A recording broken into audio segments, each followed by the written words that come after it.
Online teaching class में आप सबका पुनः स्वागत है।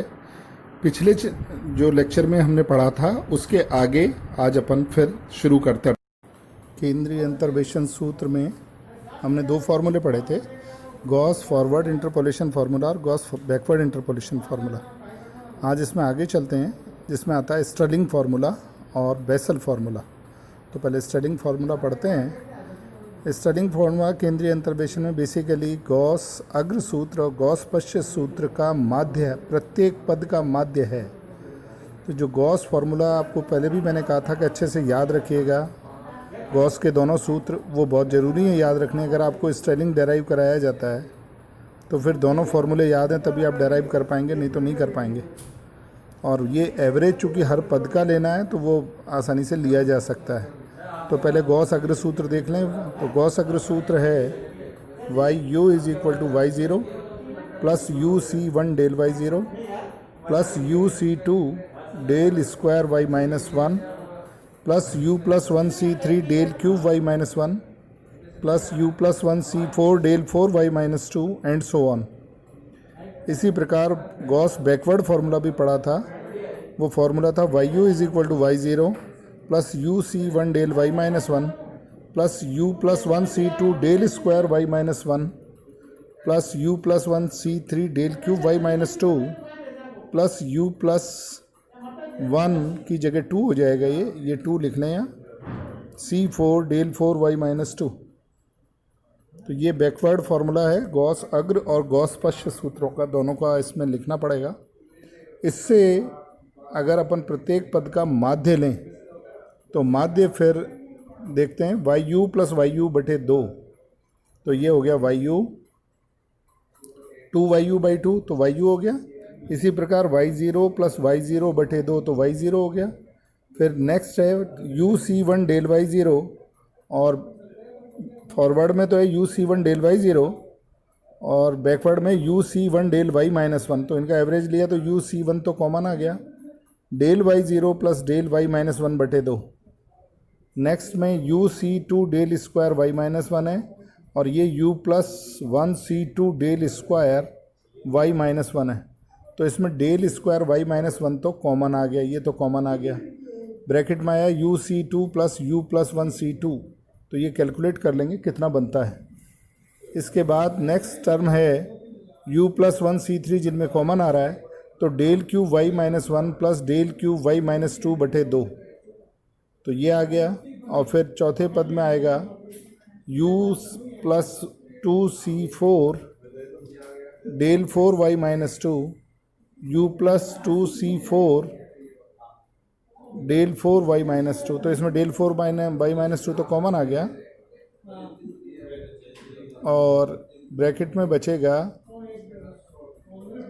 u plus one c four और u plus two c four, ये ब्रैकेट में आएगा। तो इस तरह से ये अपन ने एवरेज ले लिया। इसको ठीक तरह से देखें क्या बनेगा। तो वाई यू तो है ही, वाई ज़ीरो आई गया, यू सी वन का मान यू हो गया, ये ऐसे कि ऐसे del Y zero plus del square Y minus one बटे दो आ गया, u c two plus u plus one c two, इसका मान निकालें तो यू सी टू तो यू माइनस वन बटे फैक्टोरियल दो हो गया और u plus one c two हो गया u plus one u by two, तो बाई टू कॉमन आ गया और एवरेज का बटा दो यहीं लगा दिया, तो del square Y minus one बाहर लिखा हुआ है। फिर है you plus one C three, तो U plus one U minus one बटे फैक्टोरियल तीन, del cube Y minus one plus del cube Y minus two by two, तो ये एवरेज अपन ने लिया। तो ये यू स्क्वायर माइनस वन लिख दिया गया है क्योंकि यू प्लस वन यू और यू माइनस वन मिलके यू स्क्वायर माइनस वन लिखा जा सकता है, तो फैक्टोरियल थ्री। और फोर्थ टर्म में जैसा मैंने बताया था u plus one c two plus u plus two c two del square Y minus two आएगा, तो वो अपन आगे लिख सकते हैं इसमें, और del four Y minus two आ जाएगा आगे। तो वो बनेगा यू स्क्वायर माइनस वन बटे फैक्टोरियल चार del four Y minus two. तो इसको ठीक तरह से लिख दें, Y you is equal to Y zero plus U del Y zero plus del Y minus one बटे दो, फिर ये हो गया यू स्क्वायर बटे फैक्टोरियल दो del square Y minus one, फिर यू स्क्वायर माइनस वन बटे फैक्टोरियल तीन del cube Y minus one plus del cube Y minus two बटे दो, और इसके अगला पद आएगा यू स्क्वायर माइनस 1 बटे फैक्टोरियल 4 डेल 4y माइनस 2। तो अगर ये कहलाता है Stirling formula for forward interpolation. इसमें याद रखना ऐसे भी फार्मूलों को चाहिएगा, क्योंकि स्टर्लिंग फार्मूला आ गया तो अपने को याद होना चाहिए। तो सिंपल मेथड से जैसे भी आप याद हो, कई बार लिख के इसे अच्छे से याद कर लें, लेकिन याद होना चाहिए। तो इसमें जो अग्रांतर आ रहे हैं वो तो थोड़े बहुत याद इस तरह से रखे जा सकते हैं, जैसे y0 फिर y0 y माइनस 1, डेल लगातार बढ़ता जा रहा है। तो y0 y minus 1 y minus 1 y minus 1 y minus 2 y minus 2। तो इस तरह से अग्रांतर का मान तो माइनस के साथ बढ़ता जा रहा है। और इसमें u का वैल्यू अगर याद रखते हैं तो फिर ये फार्मूला याद हो जाएगा। तो y0 फिर डेल के साथ y0 y माइनस 1 बटे 2, तो फिर डेल स्क्वायर y माइनस 1, फिर del cube y minus 1 del cube y minus 2 बटे 2, फिर डेल 4y माइनस 2। इस तरह से आगे लिख सकते हैं। तो ये कहलाता है स्टर्लिंग फार्मूला। अब इस पर एक क्वेश्चन भी देखते हैं। क्वेश्चन में जैसे अगर नॉर्मल क्वेश्चन है तो दिया जाता है कि y 28 ज्ञात कीजिए, जबकि दिए हुए हैं y 20 y 25 y 30 y 35 y 40, ये मान दिए गए हैं और कहते हैं y 28 पर मान निकालिए y का कितना होगा। तो यहाँ पर x की वैल्यू 20 25 30 35 40, तो पहले अपन डिफरेंस टेबल और u के मान निकालेंगे, बाकी आगे बाद में चलेंगे। तो ये अपन डिफरेंस टेबल बना रहे हैं। तो डिफरेंस टेबल में x के मान u अपन बीच में लिख लेंगे और y के मान दिए हुए जो हैं वो लिखें। तो x के मान तो हैं 20 25 30 35 40, और केंद्रीय बिंदु जो मानेंगे उसके अकॉर्डिंग u आएगा, और yx के मान जो दिए गए हैं वो भी अपन ने लिख लिए। चूँकि अपने को 28 निकालना है और 30 मध्य में है, इसलिए 30 को मूल बिंदु मान लेते हैं, केंद्रीय बिंदु मान लेते हैं। तो u का मान केंद्रीय बिंदु पर 0 होगा, ऊपर -1 -2 आएंगे, नीचे 1 2 आएंगे, करके देखेंगे अपन। तो क्योंकि u निकालने का जो फार्मूला है वो u का formula x minus x0 upon h ही है, तो जिसमें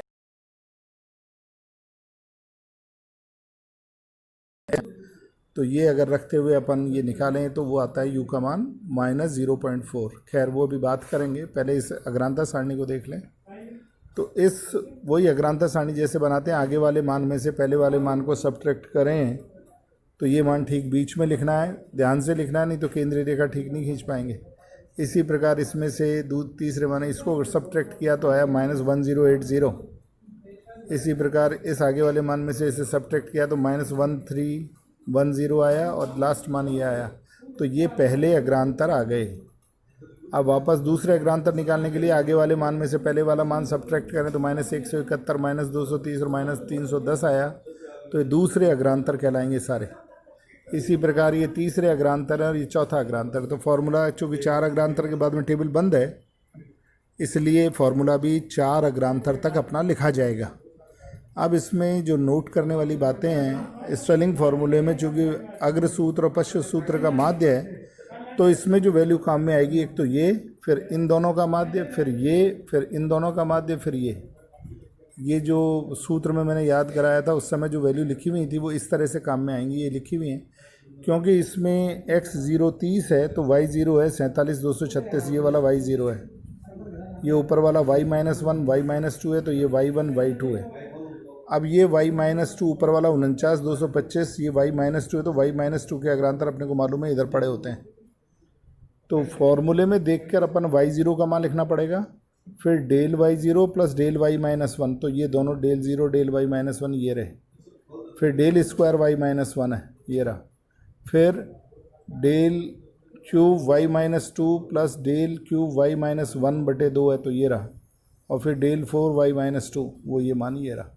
तो जो फार्मूला है वो बेसिकली ये मैंने रेड लाइंस दिखाई हैं, उनमें ये वाले जो टेबल में मान आएंगे उनको फार्मूले में रखना होगा। और पहले u कैलकुलेट करना है, तो x0 तो 30 है, h बराबर 5 है, x बराबर 28 है, तो u x minus x0 upon h आता है, तो -0.4 प्राप्त हो गया। तो u अपन ने कैलकुलेट कर लिया, अग्रांतर सारे इस टेबल में है। अपन फार्मूला लिख के उसमें रखें, तो फार्मूला बार बार लिखेंगे तो याद हो जाएगा। yu is equal to y0 plus u del y0 plus del y minus 1 बटे 2 प्लस u स्क्वायर बटे factorial 2 del square Y minus one plus U square minus one बटे factorial 3, del cube Y minus one plus del cube Y minus two बटे 2 plus U square minus one बटे factorial 4, del 4 Y minus two. चूँकि चौथे अग्रांतर पर formula stop हो रहा है तो अपना ये फॉर्मूला यहीं रोक देंगे, आगे नहीं लगाएंगे, ये ख़त्म इस प्रश्न के लिए। तो अब इसमें u का मान तो -0.4 रखें और डिफरेंस टेबल से जो मैंने बताए थे मान वो अपन पुट करें। तो u मतलब y -0.4 के मान आ रहा है, y0 तो 47,236, ये रहा y0 यहाँ पर, तो y0 ये है तो 47,236 रख दिया, प्लस u का मान -0.4, फिर 1080, ये जो 1080 था और 1310 था, इन दोनों को जोड़ के 2 का भाग लगाएंगे, प्लस यू स्क्वायर बटे फैक्टोरियल 2 -230, तो -230 यहाँ पर है, ये -230 अपन ने काम में ले लिया। फिर यू स्क्वायर -1 बटे फैक्टोरियल 3, ये यू स्क्वायर बटे फैक्टोरियल 3, फिर -80 बटे 2, ये लिख दिया, -59 -80 बटे 2। फिर यू स्क्वायर -1 बटे फैक्टोरियल 4, और ये लास्ट में डेल 4 वाई माइनस 2, तो ये -21 लास्ट में दिया हुआ है, ये रहा डेल 4 वाई माइनस 2, क्योंकि वाई माइनस 2 यहाँ पर ये है, तो ये del Y minus 2, del square Y minus 2, del cube Y minus 2, del 4 Y minus 2, -21 ही है, तो ये अपन ने -21 इसमें रख दिया। अब कैलकुलेटर से अपन ने कैलकुलेट किया तो ये वैल्यू इस तरह से आ रही है, इन सबको कैलकुलेट कर लिया तो ये आ रहा है 47,692। तो अब ये टेबल में थोड़ा सा देख लें कि सही है क्या। तो टेबल में 28 पर मान पूछा गया है, तो ये 25 का मान है, ये 30 का मान है, तो 28 का मान इनके बीच में आना चाहिए। तो मान चूँकि अपना आ रहा है 47,692, तो 47,692 इसके बीच इन दोनों के मानों के मध्य में है, इसलिए अपना उत्तर सही है। तो इस तरह से कैलकुलेट कर लेते हैं फार्मूला लगाकर। तो फार्मूला याद होना चाहिए और अच्छे से पता होना चाहिए कि डिफरेंस टेबल में जो अग्रांतर की वैल्यू हैं वो कहाँ होंगी। तो अगर आपने डिफरेंस टेबल ठीक बनाई है, केंद्रीय अंतर्वेशन के हिसाब से बिल्कुल मध्य में मान लिखे हुए ढंग से बनाई है, तो केंद्रीय रेखा आप ठीक तरह से खींच पाएंगे। तो ऊपर नीचे वाले मान ढंग से रख देंगे, नहीं तो टेढ़ी मेढ़ी अगर आपने अग्रांतर सारणी बना ली तो फिर मान रखना आसान नहीं होगा, परेशान हो जाएंगे, गलत मान आएगा। इसके ऊपर मैंने क्वेश्चन भी दिए हैं, तो वो क्वेश्चन आप ज़रूर देख लें एक बार करके, जिससे आपको फार्मूला भी अच्छे से ध्यान हो जाए और कैसे डेराइव करते हैं, कैसे क्वेश्चन सॉल्व करते हैं, ये भी पता लग जाए। तो जैसे पहला है y 35 का मान निकालिए, जबकि y 20, 30, 40, 50 दिए गए हैं, 35 पे मध्य में पूछा है, तो आप 30 को या 40 को मध्य बिंदु लेकर, केंद्रीय बिंदु लेकर आप इससे सॉल्व कर सकते हैं। ऐसे ही यहाँ पर y 11 पूछा है, जबकि y 0, 5, 10, 15, 20, 25, 30 दिया गया है, तो यहाँ पर y 15 को आप केंद्रीय बिंदु मान लें, क्योंकि y 11 पर पूछा है, तो 15 को केंद्रीय बिंदु मानकर इसको सॉल्व करें, तो ये सॉल्व आसानी से हो जाएगा। फिर अब बचेगा बेसल सूत्र, वो और पढ़ेंगे। उसी के साथ ये 4 सूत्र इसमें कंप्लीट होते हैं, तो इसके क्वेश्चंस बहुत अच्छी तरह से कर लें, आसानी से पूरा टॉपिक तैयार हो जाएगा। अभी हमने स्टेलिंग फार्मूला देखा, इसको सीखा, और इसी प्रकार अब एक और पढ़ना है बेसल इंटरपोलेशन फार्मूला। उसमें भी गॉस फर्स्ट फार्मूला और गॉस सेकंड फार्मूला काम में लेंगे। गॉस सेकंड फार्मूले में ओरिजिन को शिफ्ट करके फिर उसको बेसल फार्मूले में कन्वर्ट करेंगे। तो 2 फार्मूले अच्छी तरह से याद होने चाहिए, आप अच्छी तरह से याद कर लें, फिर नेक्स्ट टाइम पढ़ेंगे बेसल इंटरपोलेशन फार्मूला।